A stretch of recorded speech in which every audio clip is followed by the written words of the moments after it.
কৃষ্ণ ঋগ্বেদত এটা শ্লোক পোৱা যায় শ্লোকটো এনেকুৱা দ্বা সুপৰ্ণা সয়ুজ সখায়া সমানং বৃক্ষং পৰিশস্য জাতে তয়ু অন্য পিপ্পলং সাধু অস্তি অন্য তু অনস্নন অভিশাকসিতি। এই শ্লোকটোৰ অসমীয়া অনুবাদ শ্ৰীমদ ভাগৱত শাস্ত্ৰৰ দশম স্কন্ধৰ শেষ চোৱাত বেদস্তুতিত এনেভাৱেদি অনুবাদ কৰিছে। কৈছে একে বৃক্ষে দুই পক্ষী ৰূপে দুইকো সমদেশী দুইৰো দুইৰ সখা নিৰন্তৰ একে বৃক্ষে ফল খায় তভু নিতে শুকাই যায় যিটো নখায় সিটো গুণে বৰ। সেহি তুমি পৰমাত্মা সংসাৰ বৃক্ষতে আছা কৰ্মফল নকৰা ভোজন জীৱাত্মাও আছে তাতে মায়া অহংকাৰ মতে কৰ্মফল ভুঞ্জয় খৰ্বক্ষণ। এই শ্লোকটো অনুসৰি ঋগ্বেদত এহাল পক্ষীৰ কথা চৰাইৰ কথা উল্লেখ আছে। এই পক্ষীহাল দেখাত প্ৰায় একে আৰু সম্বন্ধত দুয়োটা চৰাই ইটো সিটোৰ সখী বা প্ৰাণৰ বান্ধৱ। এই শ্লোকটোতে এজোপা বৃক্ষৰ কথা বৰ্ণনা কৰিছে। লোমালোমে ফল লাগিছে, ফলৰ পৰা ৰসবোৰ নিগৰিব আৰম্ভ কৰিছে আৰু এই দুটা পক্ষী বা চৰাই এই বৃক্ষডালতে বাস কৰে। এই দুটা পক্ষীৰ এটা পক্ষীয়ে গছত লাগি থকা এই সুস্বাদু ফলৰ প্ৰতি আকৃষ্ট হয় আৰু সেই সুস্বাদু ফলবোৰৰ ৰস পান কৰিবলৈ আৰম্ভ কৰে। যিমানে এই গছজোপাৰ সুস্বাদু ফল পান কৰিবলৈ আৰম্ভ কৰিছে, খাবলৈ আৰম্ভ কৰিছে, সিমানে পক্ষীটো তাৰ সখীৰ বা প্ৰাণৰ মিত্ৰৰ পৰা আঁতৰি গৈছে। কিন্তু লক্ষণীয় কথা এইটো যে যিটো পক্ষীয়ে গছৰ সুস্বাদু ফল ভোগ কৰিছে সেই পক্ষীটো নিতে নিতে মুহূৰ্তে মুহূৰ্তে শুকাই গৈছে, মাথো ক্ষীণাই গৈছে। বিপৰীতে যিটো পক্ষীয়ে ফল খোৱা নাই, মাত্ৰ চাইহে আছে, সেই পক্ষীটো কিন্তু নিতে নিতে হৃষ্ট পুষ্ট স্বাস্থ্যৱান হ'বলৈ ধৰিছে। এসময়ত ফল খোৱা পক্ষীটোৰ নিজৰ দুখ বা ভুল উপলব্ধি হ'ল আৰু ভুল উপলব্ধি হোৱাৰ পিছত এই পক্ষীটোৱে তাৰ যি প্ৰাণৰ বান্ধৱ, প্ৰাণৰ সখা, এই সখাৰ ওচৰলৈ গৈছে আৰু সখাৰ চৰণত আশ্ৰয় লৈছে বা শৰণ লৈছে। এনেধৰণে বেদত এই পক্ষীৰ বৰ্ণনা আমি পাওঁ। এতিয়া এই পক্ষীহাল অন্য কোনো নহয়। আমি যদি ইয়াৰ গভীৰতালৈ যাওঁ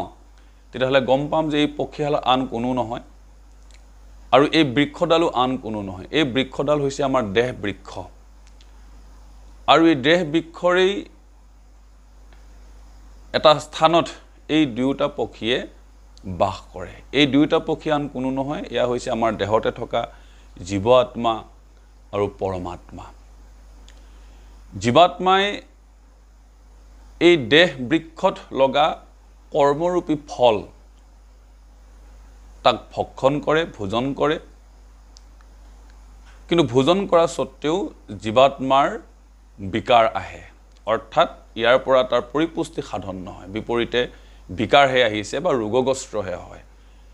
কিন্তু যি পৰমাত্মা, যি মাথো দ্ৰষ্টা স্ৰষ্টা, তেওঁ চাইহে থাকে, কিন্তু সেই পৰমাত্মাৰ কোনো বিকাশ নাই আৰু ই নিতে নিতে হৃষ্ট পুষ্ট। গতিকে শুকাই ক্ষীণাই যোৱা, খায়ো শুকাই ক্ষীণাই যোৱা এই জীৱ আত্মাৰ তৰণৰ নিজক উদ্ধাৰৰ এটাই মাতো পথ বা ৰাস্তা, সেয়া হৈছে পৰমাত্মাত শৰণ। হয়, আমি জীৱাত্মাসমূহৰ বিকাৰ আছে।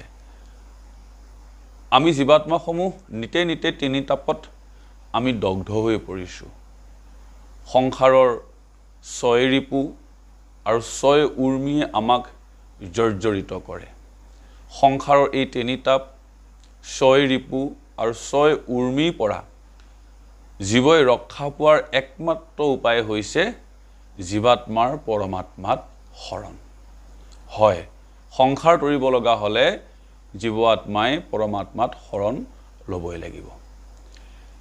এই সহজ সিদ্ধান্তটোক আমি বহুতে মানি ল'বলৈ টান পাওঁ অসুবিধা পাওঁ শৰণ মানে কি শৰণ মানে হ'ল আশ্ৰয় আশ্ৰয় কোনে লয় যিজন অনাথ যিজন দুৰ্বল যিজন আশ্ৰয়হীন যিজন দিন দৰিদ্ৰ এইজনৰ বাবে আশ্ৰয়ৰ প্ৰয়োজন যেনে গভীৰ সমুদ্ৰৰ মাজত ডুব যোৱা এজন ব্যক্তিয়ে শৰণ ক'ত ল'ব তেওঁৰ বাবে আশ্ৰয়ৰ প্ৰয়োজন হয় এখন জাহাজ অৰ্থাৎ তেওঁ জাহাজত শৰণ ল'ব বা নৌকাত শৰণ ল'ব এজন ৰোগগ্ৰস্ত ব্যক্তি অৰ্থাৎ ৰোগীয়ে ক'ত শৰণ ল'ব ডাক্তৰৰ ওচৰত শৰণ ল'ব বা ঔষধত শৰণ ল'ব ভয়ত পেপুৱা লাগি থকা শিশুটোৱে ভয়ৰ পৰা পৰিত্ৰাণ পোৱাৰ নিমিত্তে পিতৃ মাতৃৰ ওচৰত শৰণ লয় পিতৃ মাতৃৰ মুখ দেখা পোৱাৰ লগে লগে সন্তানৰ মুখলৈ হাঁহি বিৰিঙে নিৰ্ভয় আহে অৰ্থাৎ এই তিনিওটা উদাহৰণৰ পৰা আমি এইটো বুজিলোঁ যে যিজন আশ্ৰয়হীন যিজন অনাথ যিজন দুৰ্বল যিজনৰ কোনো কিছু নাই যিজন আতুৰ এই আৰ্তজনৰ বাবেহে শৰণৰ প্ৰয়োজন হয় বা আশ্ৰয় প্ৰয়োজন আছে এতিয়া আমি বহুতে হয়তো এইটো ভাবিব পাৰোঁ যে আমিতো কোনো বিপদত পৰা নাই আমিতো সুন্দৰভাৱে সুস্থ হৈ আছোঁ আমাৰ কোনো ৰোগ ব্যাধি নাই আমাৰ কোনো চিন্তা নাই আমাৰ কোনো সমস্যা নাই আমাৰ কোনো বিপদ আপদ নাই তেতিয়াহ'লে আমাক শৰণৰ আৱশ্যকতা কি আমি কিয় শৰণ ল'ব লাগে হয় ওপৰে ওপৰে চালে কথাবোৰ এনেকুৱাই হয় কিন্তু শৰণৰ তাৎপৰ্য বুজিব লগা হ'লে আমাক অন্তৰ্দৃষ্টিৰ প্ৰয়োজন আছে গভীৰ দৰ্শনৰ প্ৰয়োজন আছে বহাৰপু মাধৱদেৱ গুৰুজনাই আমাক অন্তৰ্দৃষ্টিৰে চাবলৈ শিকাইছে আমাৰ চাৰিওফালে থকা অদৃশ্য ৰূপত থকা কুম্ভীৰ মগৰ সদৃশ বিপদ আপদবোৰক তেওঁ এনেদৰে চাবলৈ শিকাইছে তেওঁ ঘোষাশাস্ত্ৰত লিখিছে হে কৃষ্ণ যত জীৱ নিত্য তিনি তাপে হোৱা সন্তাপিত দুৰ্ঘোৰ সংসাৰ তাপত পৰি আশ্ৰয় অৰ্থাৎ আমি সংসাৰলৈ অহা প্ৰত্যেকটো জীৱ তিনি ধৰণৰ তাপ যেনে আদি দৈবিক আদি ভৌতিক বা আধ্যাত্মিক এই তিনি ধৰণৰ তাপত আমি তাপিত হৈ থাকোঁ কিন্তু আমাৰ উপলব্ধি নহয় আমাৰ চাৰিওফালে যে এই কুম্ভীৰ মগৰ সদৃশ বিপদ আপদবোৰ সমস্যাবোৰে কাল অজগৰে যে আমাক ৰৈ আছে মুখ মেলি ৰৈ আছে আমাৰ এই কথাবোৰ উপলব্ধি নহয় আমি এনেকুৱা বস্তু এটাত আসক্ত হৈ আছোঁ আত্মবিভূৰ হৈ আছোঁ যে আমাৰ সন্মুখত থকা কালকো আমি নেদেখোঁ এই যে আমাৰ উপলব্ধি নাহিল আমি যে এই বিপদ আপদবোৰক অকণমানো গুৰুত্ব দিয়া নাই বা দেখিবলৈ আমি যত্ন কৰা নাই ইয়াৰ কাৰণ কি আমাৰ উপলব্ধি নোহোৱাৰ কাৰণ কি ইয়াৰ কাৰণ যদি আমি বুজিবলৈ যাওঁ তেতিয়াহ'লে আমি দেখিম যে আমাৰ বিৰুদ্ধে এটা চক্ৰান্ত বা ষড়যন্ত্ৰ চলি আছে এই ষড়যন্ত্ৰ কোনে ৰচিছে এই ষড়যন্ত্ৰ ৰচিছে মায়া এই মায়া কি ভাগৱতৰ দ্বিতীয় স্কন্ধত এই মায়া সম্বন্ধে কৈছে স্বয়ং ভগৱন্তই কৈছে কি বুলি কৈছে অবস্তুক দেখাৱে বস্তুক আৱৰি সেহিটো মুহুৰ মায়া জানা নিষ্ঠ কৰি নথাকিটো দেখি যেন চন্দ্ৰমা দুতয় থাকিটো ৰাহুক যেন কেহু নেদেখয় এহি মতে মায়া আৰু কৰি ঈশ্বৰক আশাৰ বিষয়তেৱে দেখাৱে জীৱক মায়া মানে কি মায়া মানে হ'ল যিটো সত্য এই সত্য বস্তুক ঢাকি যিটো অসত্য বা মিছা, এই মিছাটো আমাৰ সন্মুখত ৰাখি দিয়া, উপস্থাপন কৰা খেলটোৱে হৈছে মায়া। যেনেকৈ চন্দ্ৰ এটাই, কিন্তু জলত যেতিয়া তাৰ প্ৰতিবিম্ব লাগে, সেই এটা চন্দ্ৰক আমি দুটা দেখোঁ, কিন্তু দৰাচলতে চন্দ্ৰ এটা। ৰাহু আছে, কেতু আছে, কিন্তু আমি দেখা নাপাওঁ আৰু আমি নাই বুলি ভাবি লওঁ, কিন্তু দৰাচলতে ৰাহু বা কেতু আছে। এই যে হোৱাক নোহোৱা বা নোহোৱাক হোৱা কৰা এই পদ্ধতিটো বা এই জালখনেই হৈছে মায়া। আৰু এই মায়া স্বয়ং ভগৱন্ত পুৰুষে পৰমেশ্বৰ শ্ৰীকৃষ্ণই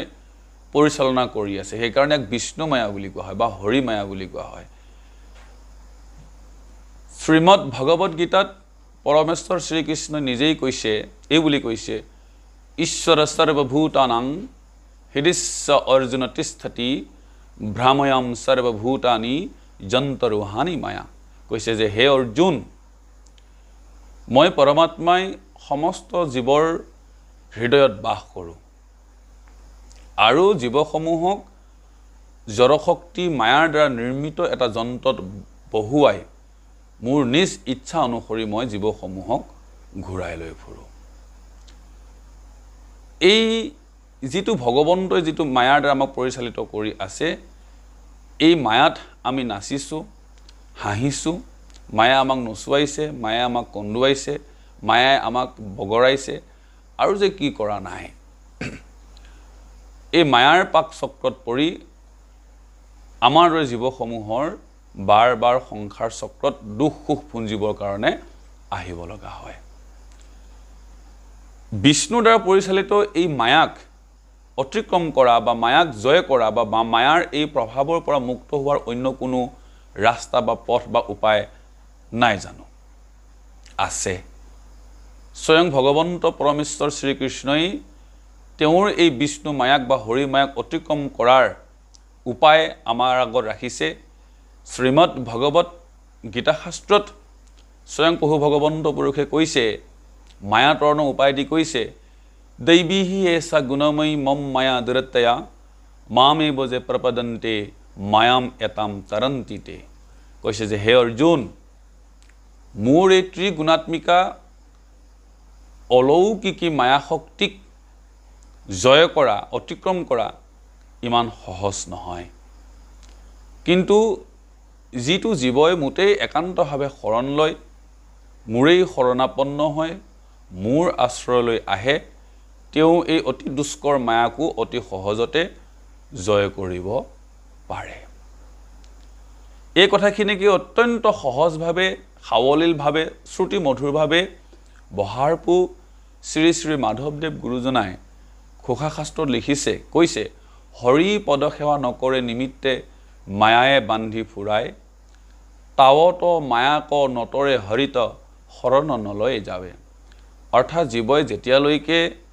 হৰি পদত চৰণত আশ্ৰয় নলয়, শৰণ নলয়, তেতিয়ালৈকে ভগৱন্তৰ এই অতি দুষ্কৰ মায়া শক্তিক জয় কৰা সহজ নহয়। আৰু যিদিনাখনেই জীৱই হৰিৰ শৰণাপন্ন হয়, হৰিৰ ওচৰত আত্মনিবেদন কৰে, শৰণ লয়, সিদিনাখনৰ পৰাই সেই জীৱৰ ওপৰত মায়াৰ যি প্ৰভাৱ, এই মায়াৰ প্ৰভাৱ নাইকিয়া হ'বলৈ আৰম্ভ কৰে। গতিকে মায়া তৰণৰ উপায় হৈছে শৰণ, সংসাৰ তৰণৰ উপায় হৈছে শৰণ। এতিয়া আমি শৰণ ক'ত ল'ম? কাৰ ওচৰত আমি শৰণ ল'লে বা কাৰ আশ্ৰয়লৈ গ'লে আমাৰ এই মায়াত তৰণ হ'ব? এই কথা ইতিমধ্যে স্পষ্ট হৈছে যদিও এই কথাখিনি আকৌ দৃঢ় হ'বৰ কাৰণে আমি কেইটামান উদাহৰণৰ সহায় ল'ম। এই ক্ষেত্ৰত নৃপতি পৰীক্ষিতেও শুক মহাগুৰুক এটা প্ৰশ্ন সুধিছে। প্ৰথম স্কন্ধতে সুধিছে, কৈছে, কাহাক শুনিবে, কাহাক জপিবে, কাহাক স্মৰিবে নৰে, ভজনীয় যোগ্য কোননো দেৱতা কহিও মোক সত্তৰে। গতিকে কৈছে যে হে মহাগুৰু শুক, আপুনি এতিয়া মোক কওক যে আমাৰ সনাতন হিন্দু ধৰ্মত ইমানবোৰ দেৱ দেৱতা আছে, এই দেৱ দেৱতাসমূহৰ ভিতৰত আমি কাৰ নাম শুনিম, কাক স্মৰণ কৰিম, কাক ভজিম,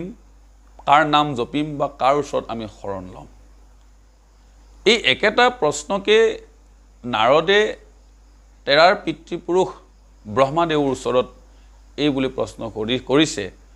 যে তজু সেব্য দেৱ কোনো অধীন কাহাৰ, স্বৰূপত কিবা তুমি কহা কৰি সাৰ, মূৰ মনে তোমাকে ঈশ্বৰ বুলি কয়, তজু তপ দেখি তাতো সংশয় লাগয়। নাৰদে সুধিছে যে হে পিতৃ, আমিতো তোমাকে ঈশ্বৰ বুলি ভাবোঁ, তোমাকে ভগৱান বুলি ভাবোঁ, তোমাকে সৰ্বস্ব বুলি ভাবোঁ, কিন্তু তুমি যে অনবৰতে কাৰোবাক চিন্তা কৰি থাকা, জপ কৰি থাকা, ধ্যান কৰি থাকা, ইয়াৰ পৰা মোৰ সন্দেহ হয় যে আপোনাৰ ওপৰতো কোনোবা আছে নেকি, বা আপুনি কাৰ নাম লয় বা আপুনি কাৰ চিন্তন কৰে। তেতিয়া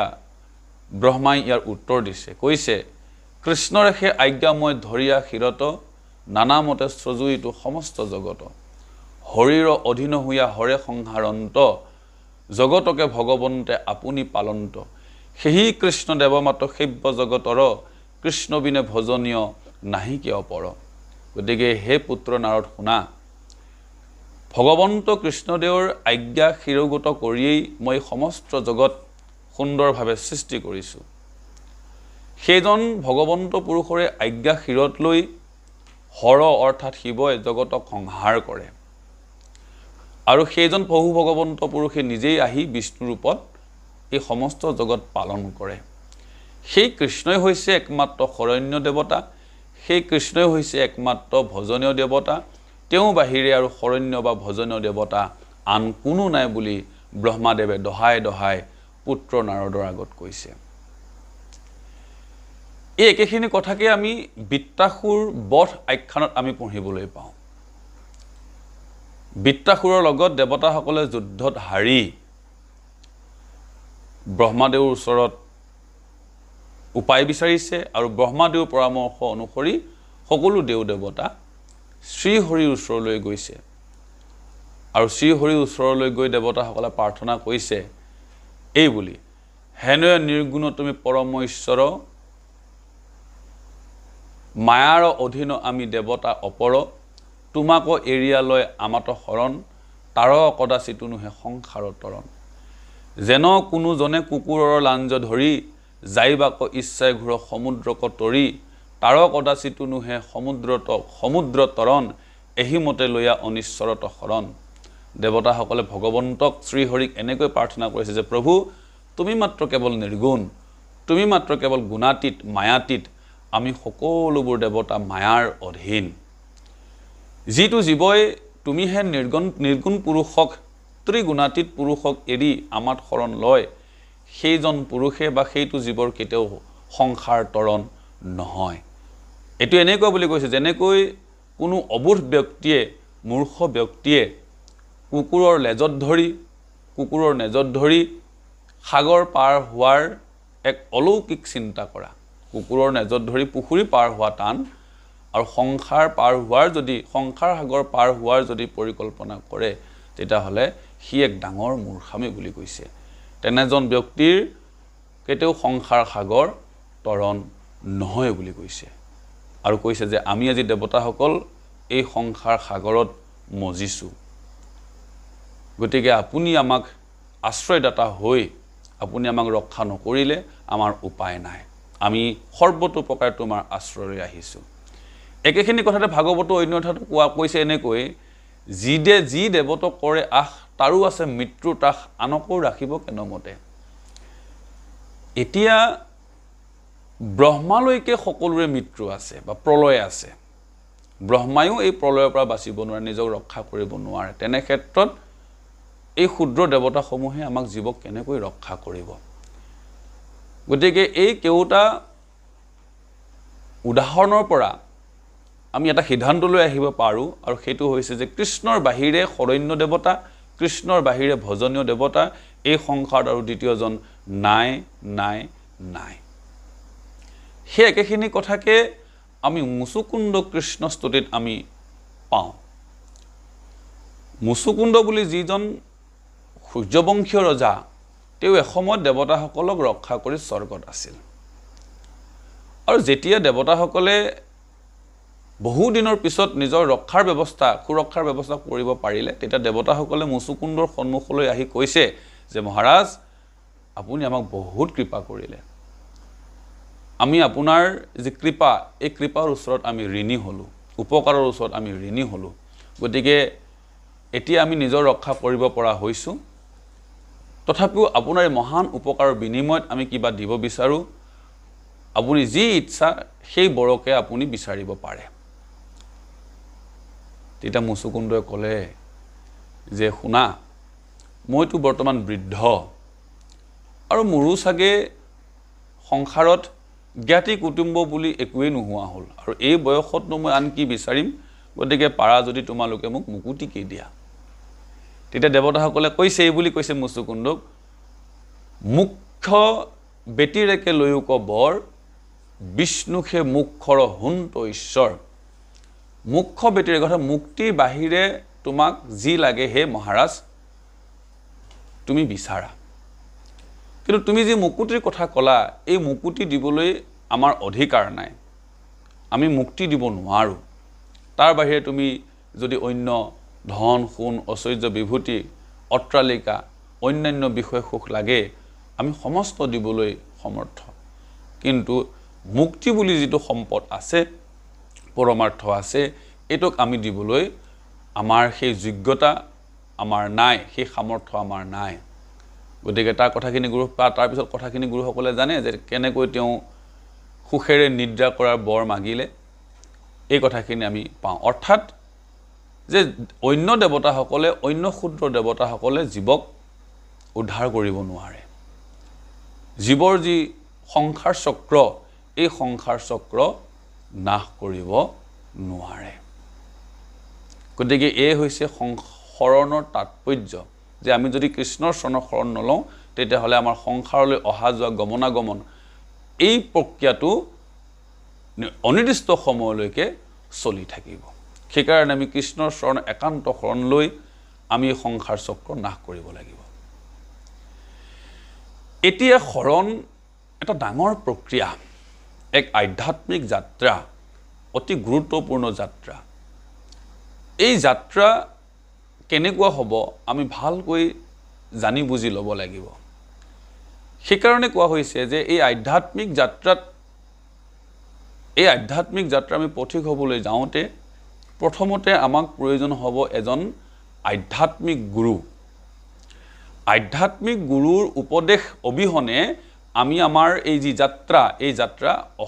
অসম্পূৰ্ণ হৈ ৰব অসফল হ'ব পাৰে কোনো বহুতো লোকে আনকি বহু ডাঙৰ ডাঙৰ মানুহৰ মাজতো এনেকুৱা কিছুমান ধাৰণা আছে যে শৰণৰ কাৰণে গুৰুৰ আৱশ্যকতানো কি তেওঁলোকে নিজ শক্তি সামৰ্থৰে সমস্ত শাস্ত্ৰ অধ্যয়ন কৰি এই শাস্ত্ৰৰ পৰমাৰ্থ উলিয়াই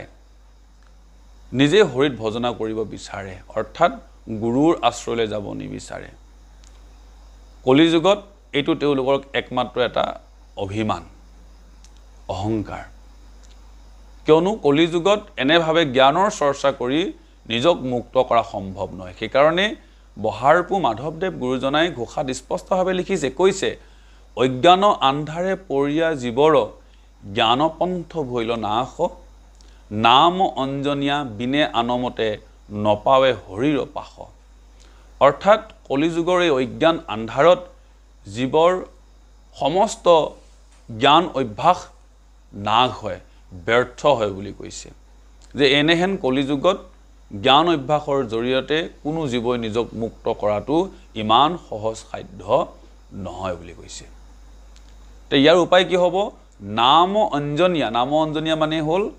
গুৰু কৰ্ণধাৰ গুৰু নাম অঞ্জনীয়া বিনে আনমতে নপায় হৰিৰ পাশ এই নাম অঞ্জনীয়া কৰ্ণধাৰ গুৰুৰ আশ্ৰয়লৈ নোযোৱাকৈ জীৱই ঈশ্বৰৰ ওচৰলৈ ঈশ্বৰৰ সান্নিধ্যলৈ যোৱাটো ইমান সহজ সাধ্য নহয় সেইকাৰণে মাধৱদেৱ গুৰুজনাই আন এঠাইত ভতিমাত খুব ধুনীয়াকৈ কথাখিনি স্পষ্ট কৰি দিছে কৈছে যে বিনে গুৰু চৰণে ভকতি ৰকতি মুকুতি ক'বও নহয় গুৰুৰ চৰণ নভজাকৈ গুৰুৰ আশ্ৰয়লৈ নোযোৱাকৈ জীৱৰ ভকতি ৰকতি মুকুতি পৰমাৰ্থ কেতিয়াও সাধন নহয় বুলি কৈছে সেইকাৰণে আমি গুৰু এজন আধ্যাত্মিক গুৰুৰ আশ্ৰয়ত থাকিহে আমি এই আধ্যাত্মিক যাত্ৰা শৰণৰ যি আধ্যাত্মিক যাত্ৰা এই আধ্যাত্মিক যাত্ৰা আমি আৰম্ভ কৰিব লাগিব বহুতো লোকে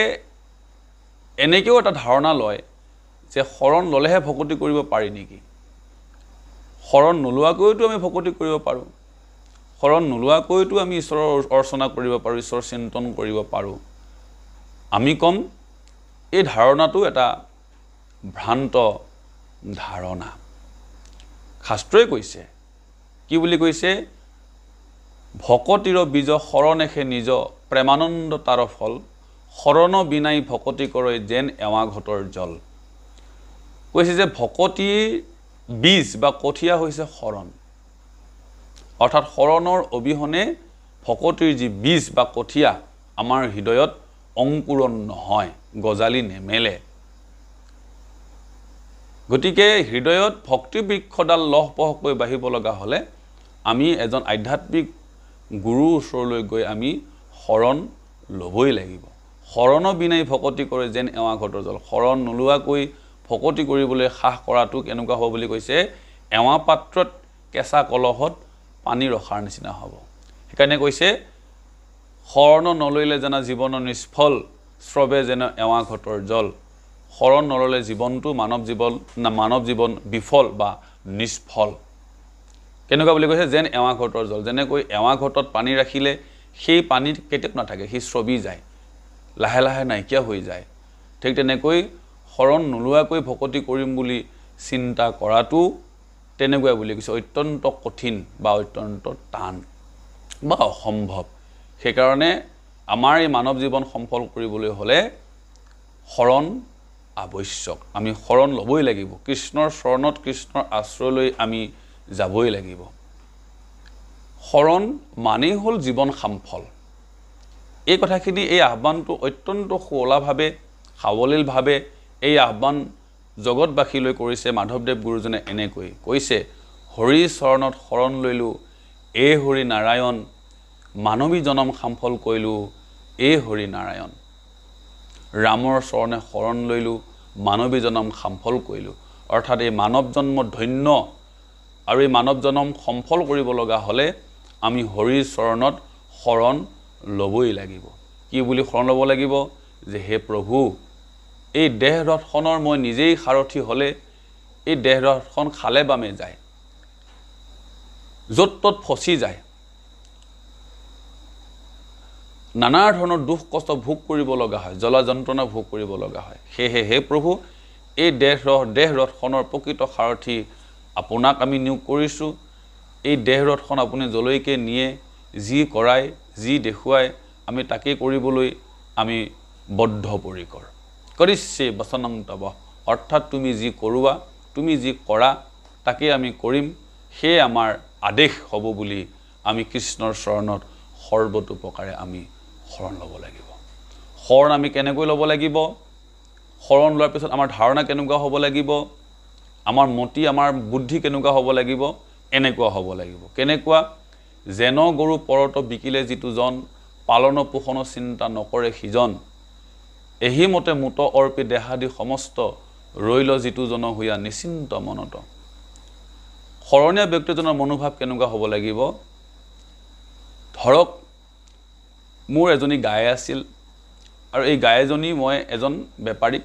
বিক্ৰী কৰিলোঁ গাইজনী বিক্ৰী কৰাৰ পিছতো মই এইটো ভাবি নাথাকিম যে এই সময়ত মই গাইজনীক এনেকৈ দানা পানী দিছিলোঁ ঘাঁহ দিছিলোঁ পানী খুৱাইছিলোঁ এতিয়াবা সেই ব্যক্তিজনে সময়মতে পানী খুৱাইছেনে নাই ঘাঁহ আলপৈচান সেৱা শুশ্ৰূষা সময়মতে ঠিকভাৱে কৰিছেনে নাই এইবোৰ কথা মই চিন্তা কৰি থকাটো অযোগ্য উচিত নহয় প্ৰয়োজনো নাই ঠিক তেনেকৈ শৰণকালতে যেতিয়া আমি সমস্ত দেহ আমাৰ সমস্ত কৰ্ম আমি যেতিয়া যিহেতু ঈশ্বৰক অৰ্পণ কৰিম ইয়াৰ পিছতো সেইবোৰক মোৰ মই বুলি ভাবি থকাৰ কোনো প্ৰয়োজন নাই তেনে অহম্মন তেনে অহংভাৱ আমি ত্যাগ কৰাটোহে প্ৰয়োজন কৃষ্ণই কৈছে যে এনে ভাৱেদি দেহ মন কৰ্ম আত্মা সমস্ত অৰ্পণ কৰি যিজনে নিশ্চিন্ত হৈ থাকিলে সেইজনৰ সমস্ত দায়িত্ব মোৰ গতিকে হে গুৰুসকল আমাৰ এটাই আহ্বান, আমি সকলোবোৰ এই কৃষ্ণত অৰ্পণ কৰিব লাগিব। এই সকলোবোৰ আমি যদি নিজেই দায়িত্ব লওঁ, তেতিয়াহ'লে আমি ক'ৰবাত নহয় ক'ৰবাত মুখ থেকেচা খাম, বিফল হ'ম। সেইকাৰণে আহক আমাৰ সকলোবোৰ দায়িত্ব কৃষ্ণদেৱক অৰ্পণ কৰি আমি নিশ্চিন্ত হওঁ। জয় কৃষ্ণ, জয় গুৰু শংকৰ, জয় গুৰু মাধৱ।